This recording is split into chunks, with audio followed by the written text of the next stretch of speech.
All right. Nice to be here. This is my, I think, third time doing the Web Lab lecture. Last year was remote, and 2 years ago I was in this room, so I'm happy to be back. Today we're going to talk about data visualization and the web. My name is Lyle Haynes. I am an engineering manager at Bloomberg. I've worked there for about 16 years, a little over 16 years. I currently work in our visual analytics group. So we do a lot of charting, data visualization, and so today we're going to be talking about all of that. So what I want to do is start with a little test here, real simple test. I'm going to show you a screen of numbers, and I want to ask you to tell me how many threes that you find. Okay, so you have a couple seconds. Count how many threes. Okay, anyone? All right. Let's try this one more time. Raise your hand when you've counted all the threes. All right. See, a lot easier, right? Because we've used color to differentiate the salient information that we need, right? So it's kind of a demonstration of data viz, right? We're using color to separate out information that's important to us.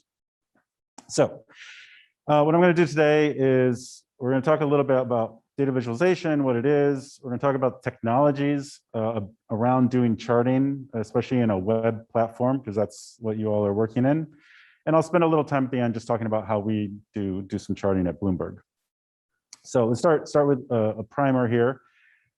So I really think about data visualization as both an art and a science, right? It's an art because it deals a lot with, how we engage with the world around us, how we look at color and shape and all this stuff, and there's an emotional reaction to what's going on that we see, right? And so we can use data visualization to bring those feelings out in people and make it's an emotional response. And there's also a science to it, because a good data visualization will take advantage of how the human mind processes visual information, right? And how how light entering the eye, we'll talk about that in a sec. But it's really about human perception, right? And good data viz, allows us to understand data quickly by looking at it. A good illustration of this is something called Anscombe's Quartet. So Anscombe put together 4 data sets, and each of these data sets contain, just 11 values. But all of the data sets have basically the same or very, very, very close basic statistical values, right? So they have the same mean, the same variance, the correlation between X and Y in these data sets is about the same to a couple decimal points. So if you look at these 4 data sets, just with those basic statistics, they look the same. But if we throw them on a scatter plot, those 4 data sets are quite different, right? Some are linear, some are nonlinear, some have outliers. So you can see how by introducing data viz, introducing the charting aspect and really letting us as humans look at the data in a visual encoding, then we can see that there's additional information that we're getting. And a guy named Alberto Cairo kind of put together, he extended on that, and he put together this kind of simple, fun little tool called his Datasaurus, where again, he's just illustrating this point again of, I've got all these different data sets, they have the same statistical values, but they look very different, right? So a little fun demonstration. So we talk about data viz, we're really talking about how we encode numbers into visual form, right? And there's a number of different ways that we can do it. Some of them are better than others, which we'll talk about in a second. But if you think about like a scatter plot or a line chart, we're encoding position. We're encoding that data into X and Y coordinates. If I'm looking at a bar chart, I'm looking at both position and length. Scatter plots, I might also be encoding size of points. If you've got dials on like an airplane dashboard, right? You're using angles to encode information. We can also use shapes and other aspects of color and texture to encode our data. And some are better than others. And the reason for that is how the eye processes data, how the eye and the mind process visual information coming in. So we think about how we see. In those first few milliseconds, light enters the eye and hits the back of the retina, and back of the eyeball. Then you're getting that sensation, and then the shapes are becoming distinct. They're becoming segmented. We're identifying these things, and that's that's all happening within a couple hundred milliseconds. And then as it enters into the brain, we get a little more recognition of what the shape is. And now higher order processing of interpretation and association. But those first few steps are what they call the pre-attentive processes. And the pre-attentive processes are important because if we can encode our data in a way that takes advantage of the pre-attentive processes, then it allows for more quicker analysis and understanding of the data that we're looking at. So an example of this is this little graphic here, where because of the difference in color, very different hues, there is an automatic boundary association that we make. We don't even have to think about it. The distinction between the blue and the red happens within that first couple hundred milliseconds, right? Even if we change this and start adding different shapes in there, the color still overrides, and I can even create boundaries by shape. So I've created two areas, one square, one circle, and you can see it's not as quick to see that distinction as it was with the color. And in fact, the color will override your senses, and now it's harder to see those different areas. So that's one example of how we can use color to take advantage of pre-attentive processes. But color is not always the best encoding to use, especially if I'm dealing with a continuous data set. So in this case here, I'm looking at these two shades. What's good, what's bad, and what's the relation between these two colors? It's hard to tell what they actually mean.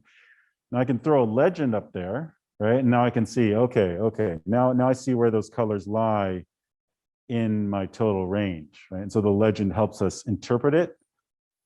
But in this case, a better encoding for this data is actually just simple length, right? And that's why bar charts are the most kind of popular chart that you're going to find around, because that length visual encoding is something that, again, takes advantage of that pre-attentive process. So how many ways could we encode two numbers, right? If we think about a visual encoding for just these simple two numbers. We could start with basically just encoding them as symbols, and that's certainly one way to do it. Start looking at counting, right? How many objects are on the screen? Okay, that gives you a better idea. We could think about the numbers as parts of a whole, and so there's a proportional aspect to it. Or we could think of the numbers as parts of the sum of the two numbers. A different way of looking at tens and ones in those two numbers. Again, going the bar chart approach of using length, whether it's horizontal or vertical. Getting back to the proportional, and now we're using length instead of the counting thinking again of parts of a sum. And an interesting thing here is now when I look at it, I can see the relations probably a little bit easier between those two. And another interesting one now is like by encoding 37 as half of 75, right? That relationship is much more clear because we've chosen a different visual encoding for these two numbers. So the key thing there is depending on the type of message you're trying to communicate, that can also change how you want to encode your data. We can look at something, it's called a slope graph. So now we're looking at the relation again between those two numbers. Thinking about scatter plots, again, we're getting back to encoding position. And so I could encode position in Cartesian coordinates, or I can encode position in a polar coordinate. Thinking about different ways of representing these as shapes or sizes. You have to be careful a bit with encoding with size, and you'll see this with scatter plots because obviously area is you're introducing the square into the formula, right? It's the visual encoding can become distorted. So you have to be careful if you're encoding linear data with size of objects. But we can get back to color and again, when we think about representing continuous data. So you look at like a weather map or something like that, where you're using color to show things along a gradient, right? You definitely need to have that legend to help people understand where those colors fit in the overall range. Or we could just take those two numbers and input them into a formula, and now that's our visual encoding. So as you can see, just thinking about just two simple numbers, there's so many different ways that I could encode those visually, and I want to think about, well, what's the best representation that takes advantage of how we process visual information, and also what's the message I'm trying to get across. And those two questions you have to ask yourself whenever you're taking a data set and thinking about how you're going to visualize it. So, quick brief primer of data viz. There's definitely lots of resources out there, and it's been studied for many years. So I encourage you, if this is something of interest, to go and delve into the topic further. When we think about how we want to do data viz and charting within a web platform, we want to think about the APIs available to us. And for the most part, dealing with TypeScript or JavaScript. When I'm drawing in a web browser, I have a couple options. I have the Canvas API, which gives me both 2D as well as 3D capabilities, or SVG.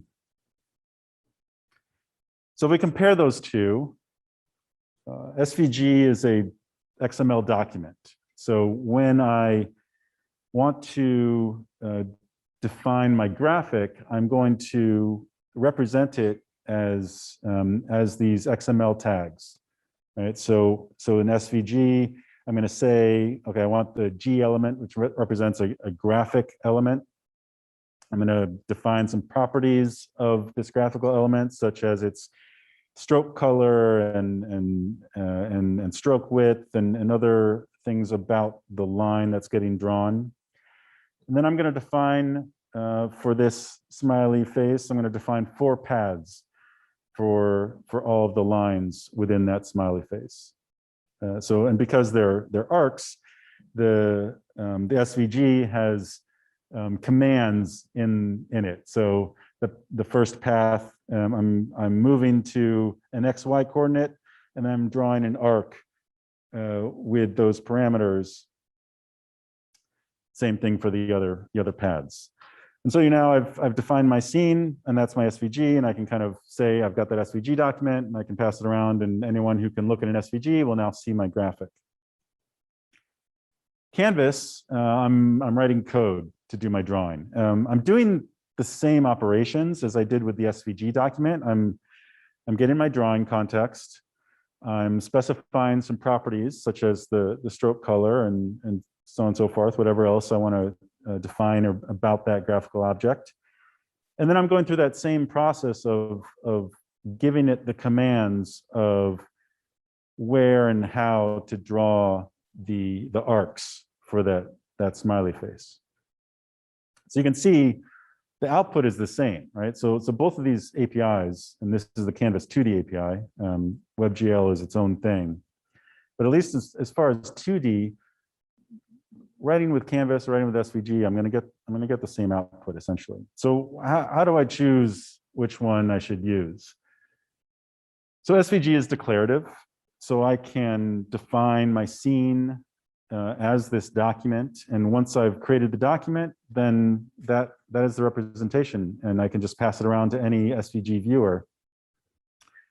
When I'm writing SVG, I am not thinking about the output device. I'm specifying the vector coordinates, but I'm not specifying the pixels or the device resolution or anything like that. So it's very cross-platform. So I could take the same SVG and it's going to draw and look the same whether I'm doing it on a computer screen or on a printer with a very high resolution DPI or on a mobile device with a retina display. So it's very cross-platform. Because it's declarative, it's human readable, so I can edit it. It remembers the state of the scene. It also, because it is essentially part of, when you render it in a browser, it's gonna be part of the document object. So you have access to a lot of things that you have in an HTML document, such as good support for fonts and text, CSS styling, animation. And so that gives you a lot of benefits for customizing how that SVG looks and acts within the web document. Now, because it is part of the DOM, it's also every SVG element is now a node in the DOM. And so if I'm representing thousands and thousands and thousands of graphical elements, that's going to possibly cause some performance concerns. So you might want to think about that if that's a concern with your data set. So if I compare that to Canvas, Canvas, I'm writing code, as I mentioned before. It's procedural. I'm step by step deciding what I'm going to draw and where I'm going to draw it, which also means that I can, I'm writing JavaScript or TypeScript, so I can branch. I can do all the things I can do in a programming language.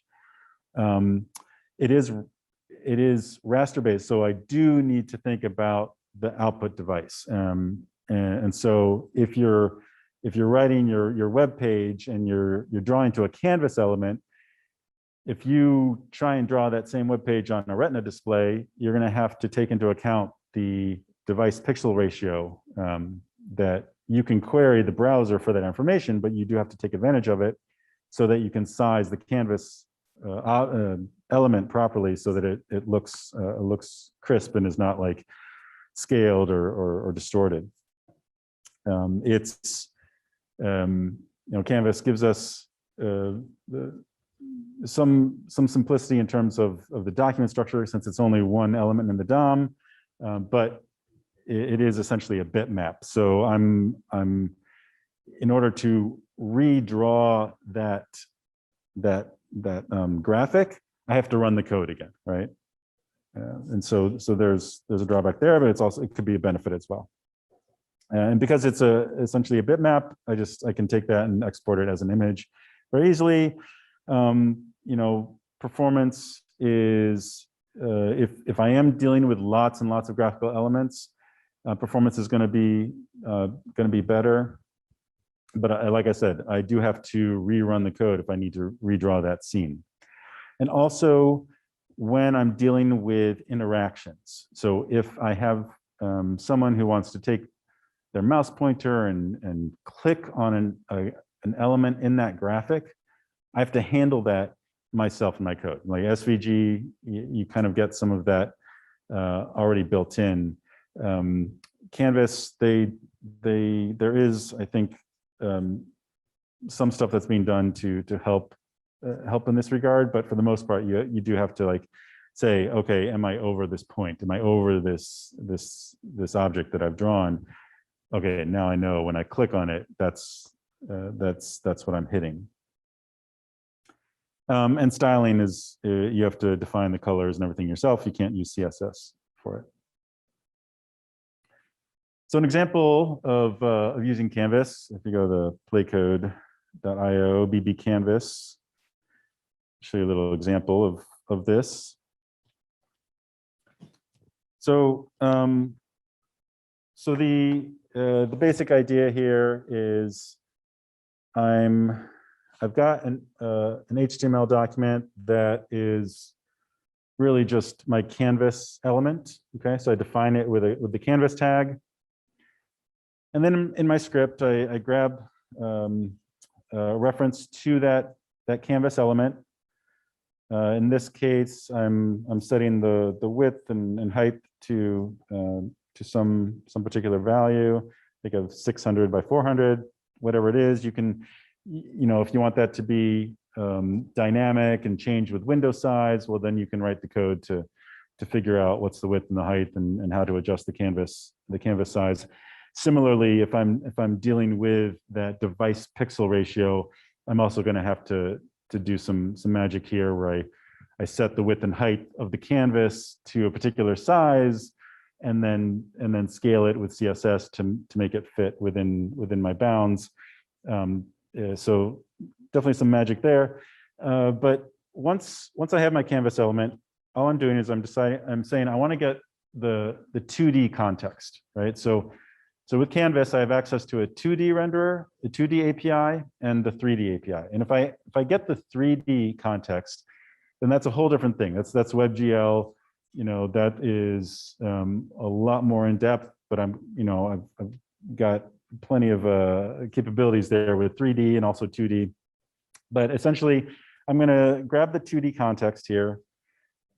I'm going to specify that I want. I'm going to draw two things. I'm going to draw some circles, and I'm going to draw some squares. So the circles, I'm going to make them red, or I can easily change this to another color. I'm going to loop through 100 random data points. I'm going to create my X and Y coordinates just as random numbers. And then the magic happens here when I say, begin my path, draw an arc, and then fill it, okay? And right now I'm just doing pi, so I'm doing half a circle. So if I do that to 2 pi, then I get a full circle. And if I want to change the size of those points, I can change them with the parameters that I'm giving to the arc function call. Okay. So simple dots on the screen, right? And so that's kind of the beginning of maybe a scatter plot type of graphic. Same thing with the squares. I'm doing a similar type of thing. In this case, instead of an arc, I'm drawing a rectangle, right? And the rectangle, if I set both of the width and height to the same number, I get a square. Otherwise, I'm going to get something else.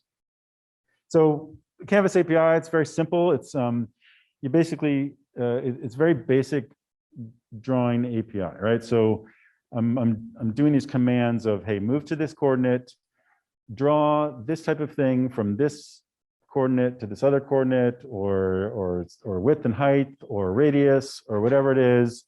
Very basic API, and you can build on that to create a very complicated graphic. But when we think about data viz, we're really wanting to think about the data. And we don't necessarily want to be thinking about like the lowest level drawing commands. And so that's where we start to talk about something called a grammar of graphics. The grammar of graphics allows us to, instead of thinking about this as drawing commands, we can think about this as, how do I encode my data visually, right? And so the grammar of graphics lets us define the aspects of a data viz as things like the coordinate system. So am I in Cartesian space? Am I in a polar space? Am I dealing with a geographic type of visual? What are the aesthetics? What are the visual encodings that I want? So the position and the size and geometry and color. And then I take my data and I scale it and transform it from my data space to my render space. And then finally, I can add things like legends and axes to help give context of what the data means to the user. So, so an example, and if you're familiar with the D3 JavaScript library, you'll understand these terms. But if I want to do a scaling from my domain to my range, where my domain is my data, and my range is my actual pixels, okay, or my virtual pixels if I'm dealing with different DPIs and stuff. So I could have like a linear scale where I'm just taking the min and max of my data set and mapping that to a min and max of my drawing space.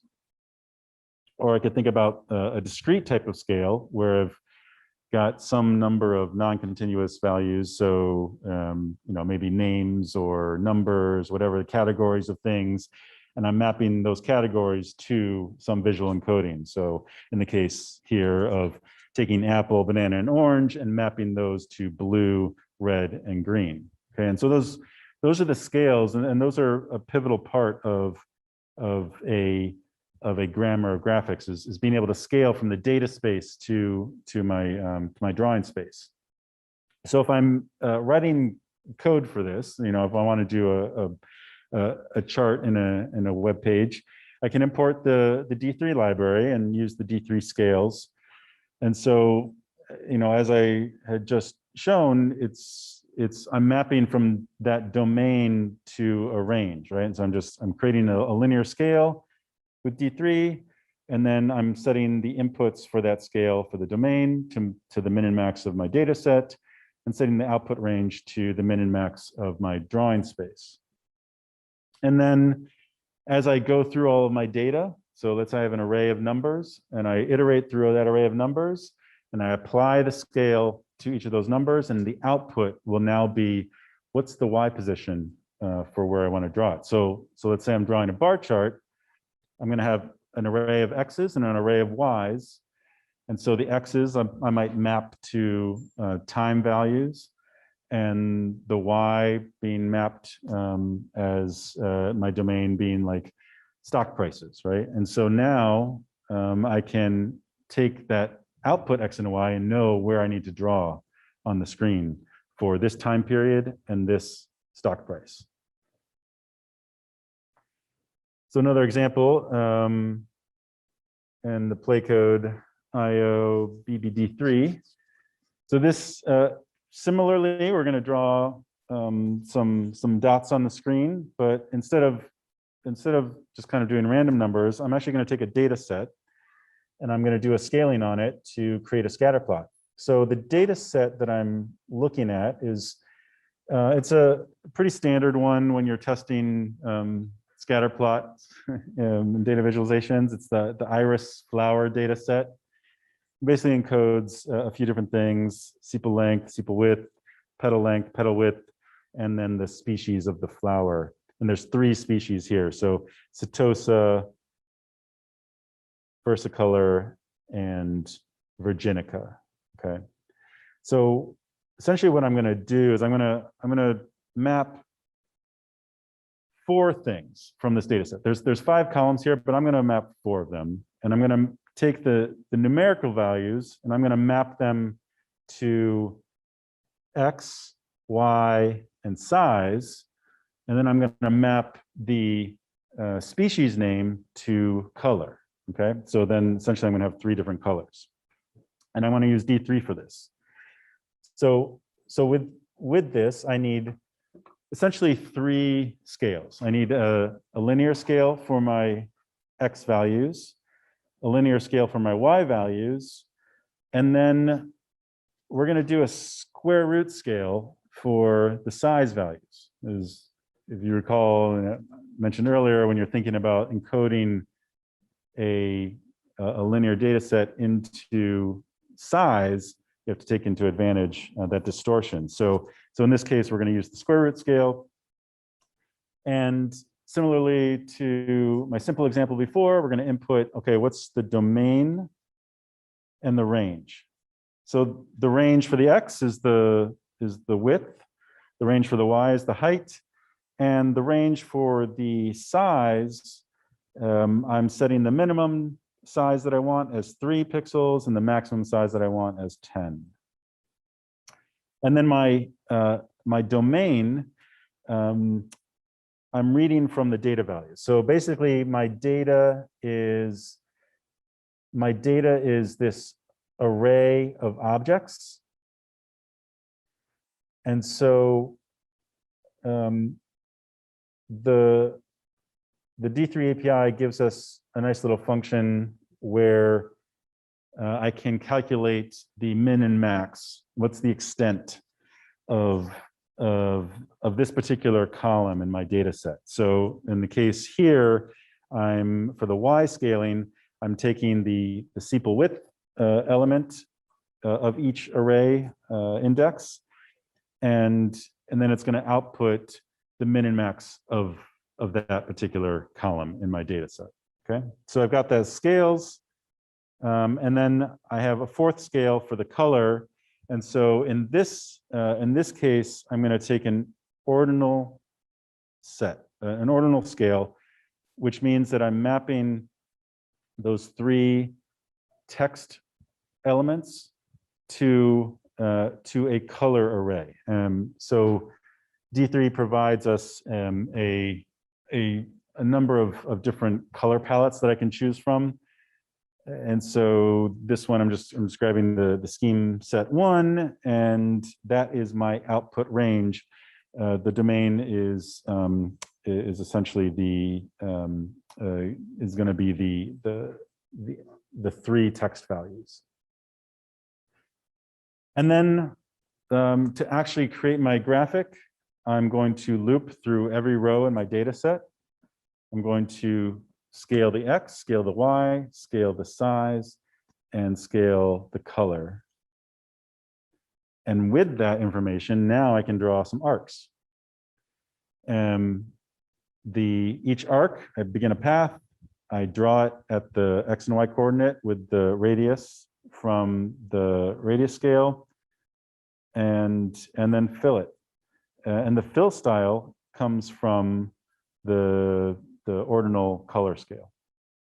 So just a very basic example of how we can use an API like D3, which is geared towards data viz, right?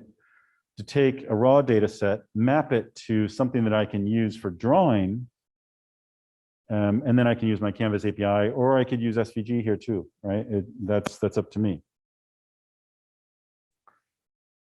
So D3 is certainly one way to do it. You can also think about the grammar of graphics in more of a declarative format. And so there's APIs like Vega and Plotly, and there's several others out there that allow us to, instead of doing everything in code, we can actually we can put all this information into a JSON structure, and now I've essentially declared my data visualization as a JSON object. But I'm going to be doing the same thing. So I'm specifying that I've got the same data sets. I've got the iris flower data set. I'm specifying some parameters of how big I want it to be and whatnot, how I want to show up on my web page. And then I'm defining those scales. Similarly to how I did it in code with D3, I'm defining those scales of X and Y as linear scales. I'm specifying the radius as a square root scale, and the ordinal scale for the color. Now in the D3 example, I didn't have any axes, but Vega makes it very easy to specify what the axes I want to show up on the chart, so I can very easily get some nice pretty X and Y axes to give me the context of what that data set is. So with the axes, I just have to specify, okay, on the bottom, I want an axis that is using the X linear scale. And on the left, I'm going to specify the Y linear scale. And then it's going to calculate the tick marks and numbers and all that formatting for me. And then finally, I'm specifying what are the graphical elements that I want to draw. And in Vega, these are called marks. So in this case, I'm going to basically draw arcs. I'm pulling my data from the data table, and then I'm defining what the encoding should be. How am I encoding this data table to visual form? And so I'm going to say that, yeah, for my X and my Y and my and the arc angles, I'm specifying what scales to use. And then when it does the drawing in this update command, it's going to fill everything with the color that I've specified from the categorical ordinal scale.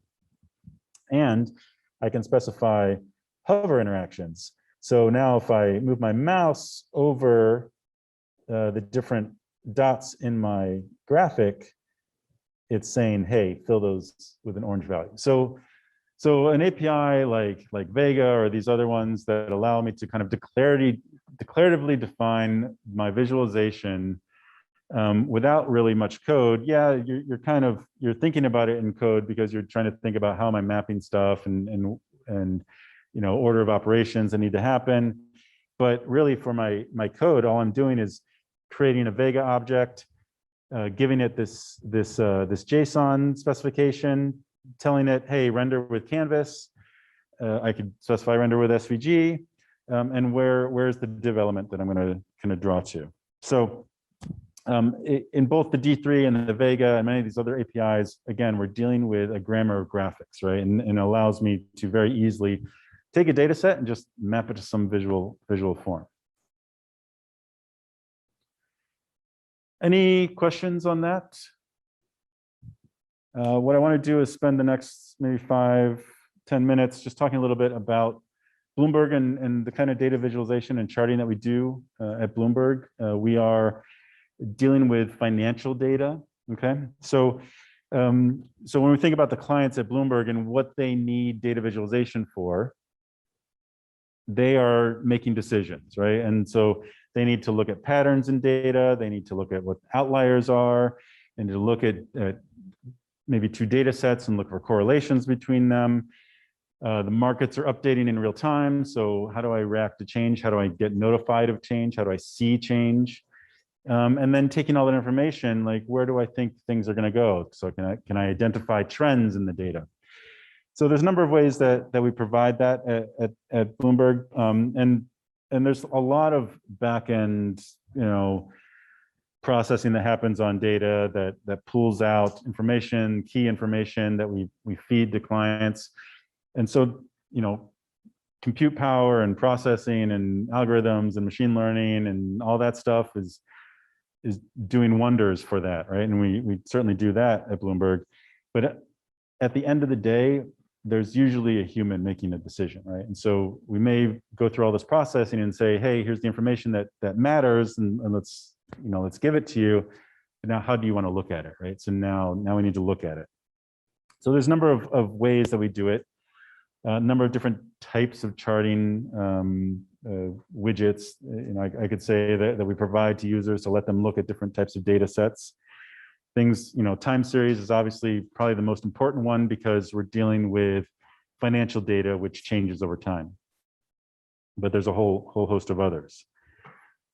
But if we look at the kinds of users that we have at Bloomberg, you've got people who are looking at the markets in real time. So you might have a trader or someone who is monitoring the markets, and so they're looking for real-time data. They're looking to quickly compare this data set versus other data set. They want to be alerted when something changes, and they may do some technical analysis on it, like, so is the 10-day moving average, is the current price crossing that 10-day moving average above or below, and what do I do then?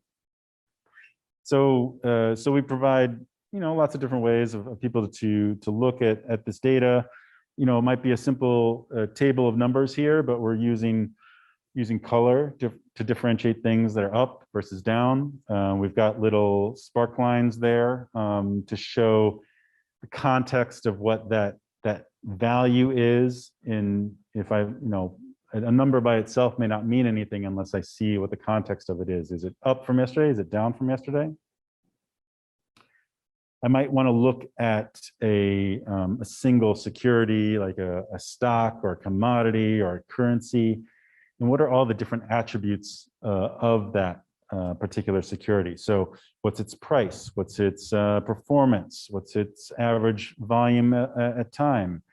Is there a negative or positive sentiment in the news about that particular security?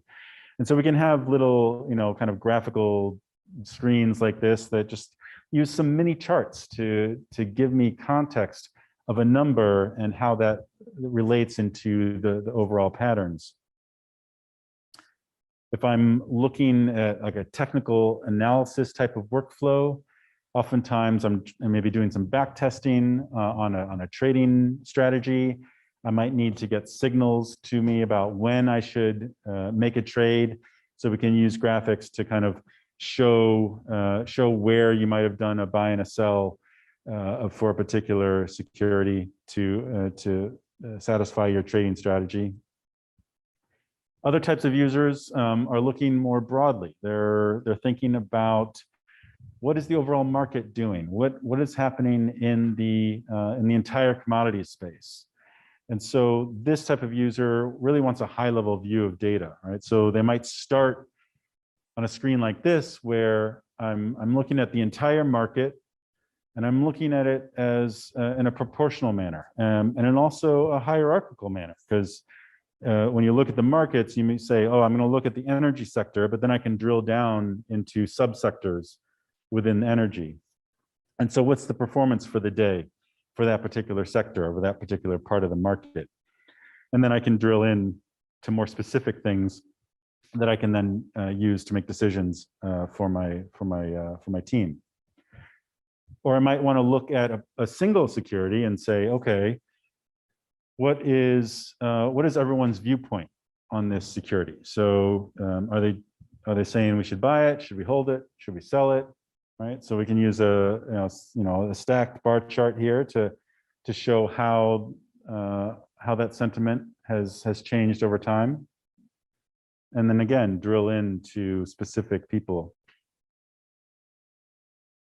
We also have people like researchers, quants, they're trying to create a story about data, right? So they might take a data set, they might do a lot of manipulation to that data.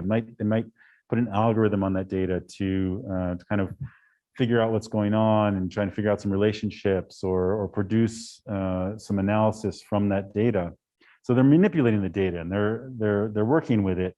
And then finally, from that analysis, they're going to generate something that they want to give to people, right? So let's create a PDF, right? Let's take that data, let's generate a chart, and then let's publish it. And so when we think about all the stuff that we do at Bloomberg and the stuff that my team does, we're providing the capabilities for people to look at data and visualize it and interact with it and create reports and publish it. And so these are all the aspects of a data analysis platform that integrates charting and graphics into the workflow of its users.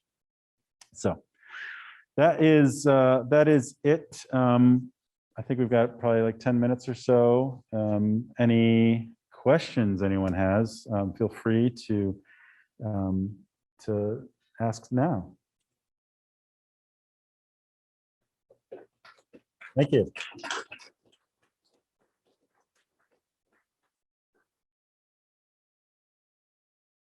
Any questions? Yeah. I really like the slides on the p-effective properties. Mm-hmm. And I was wondering if I could. Yeah, sure.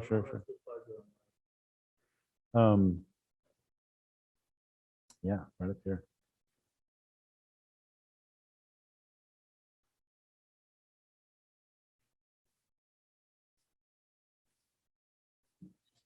Thank you very much. Yeah, you're welcome.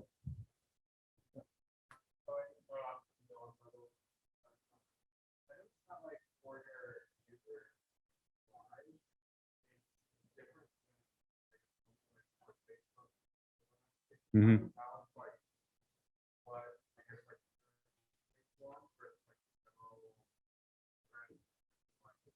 Mm.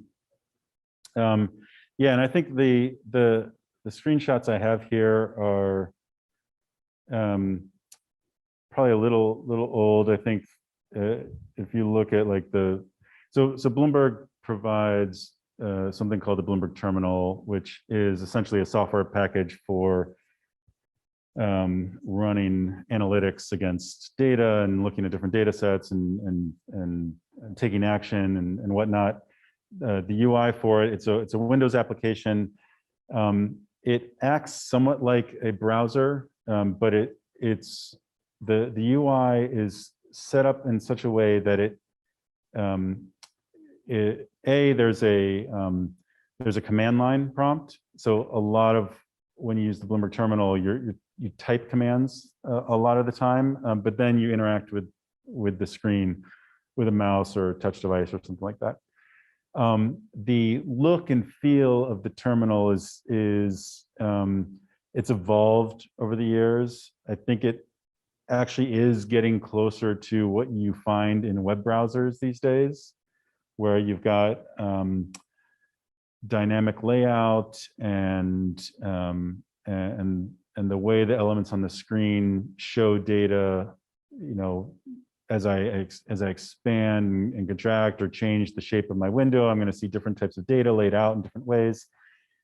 So to your question, what we look at are there's this you know, we've got clients who've used the terminal for probably their whole career, so 20 or 30 years, and they're very used to doing a particular action in a particular way and looking for a particular data set at a particular point on the screen. And so we have to take that into account as we think about the design of how we display information.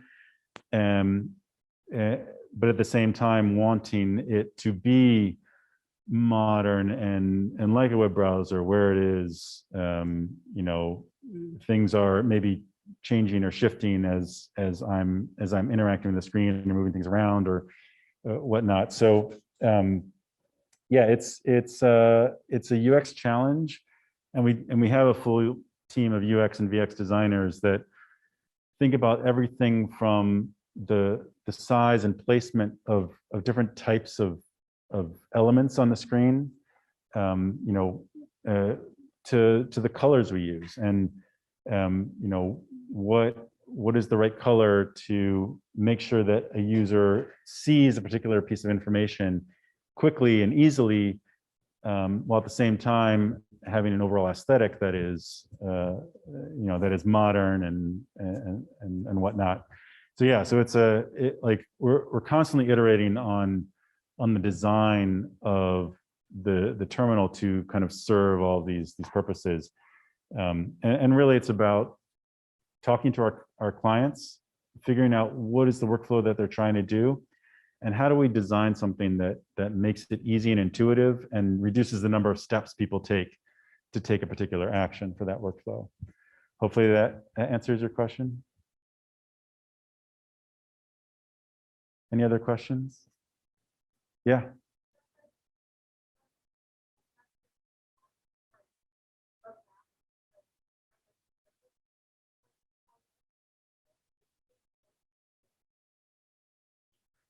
What was that last bit?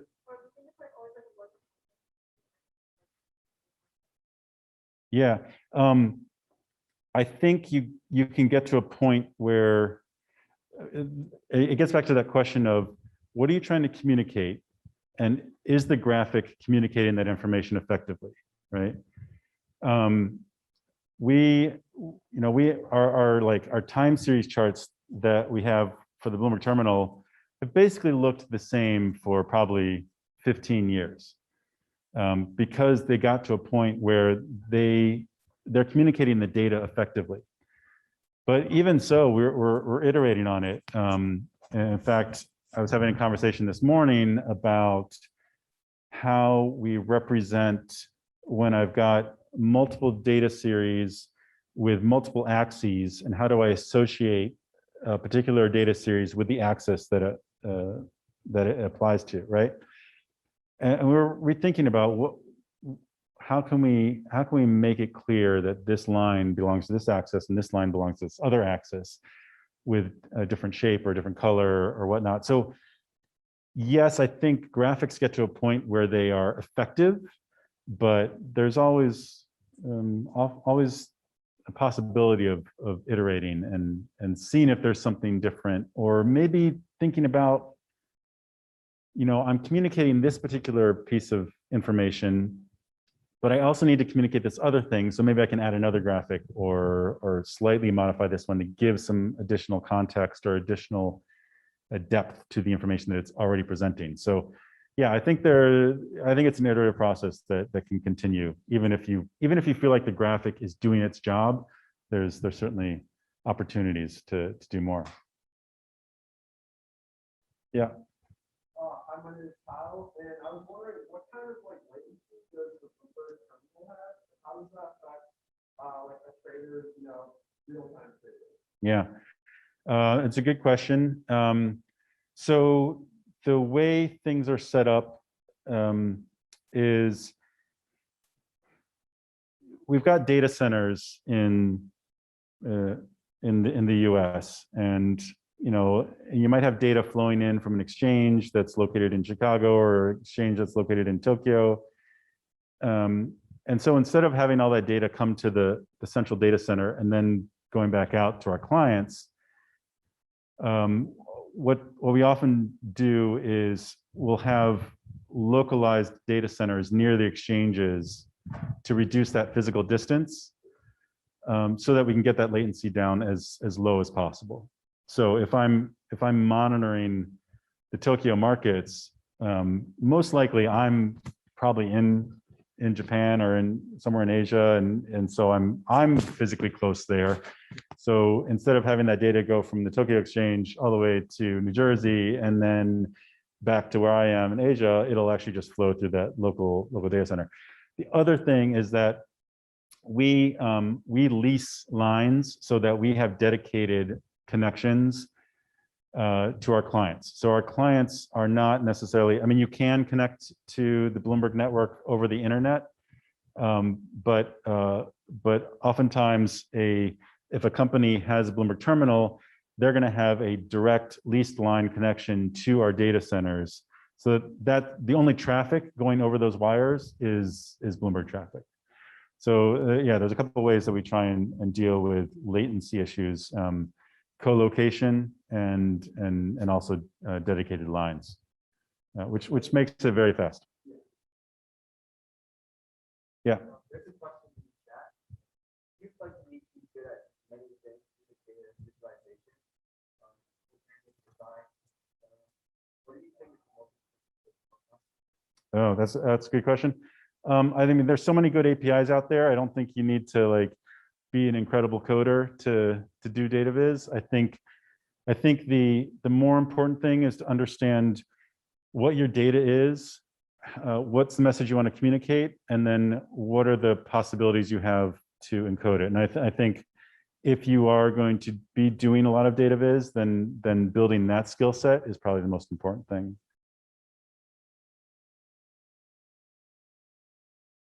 Any other questions? Yeah.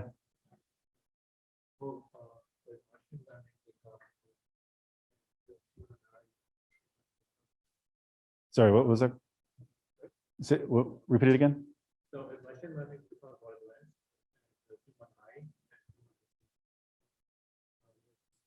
human eye, Yeah, so I think definitely as computers are doing more, right, and there are automated trading strategies, and there's algorithms that are going on the data and kind of pulling out what's the information that is most important. I definitely see data viz fitting in two places. One is the person who's developing those algorithms and testing them and validating them is a human, right? And that human needs to understand what they're doing. And I think data viz comes into play there. So, you know, as you play with things like Jupyter notebooks, right? You're writing in Python and developing an algorithm and kind of seeing what the output is, right? And then the other aspect of it is communicating the results or giving people an idea of what happened, right? So yeah, those algorithms ran, the information was processed, the decisions were made. What happened, right? I need to see that. I need to understand it. I don't know. I mean, we can certainly put all of our trust in the machines, but you know how that happened. You know, what happens with that, right? So I do think data viz still fits in there. As long as there are humans on this earth, we're going to need to be able to see what's going on. All right. I think I'm all set. Thank you very much, everyone.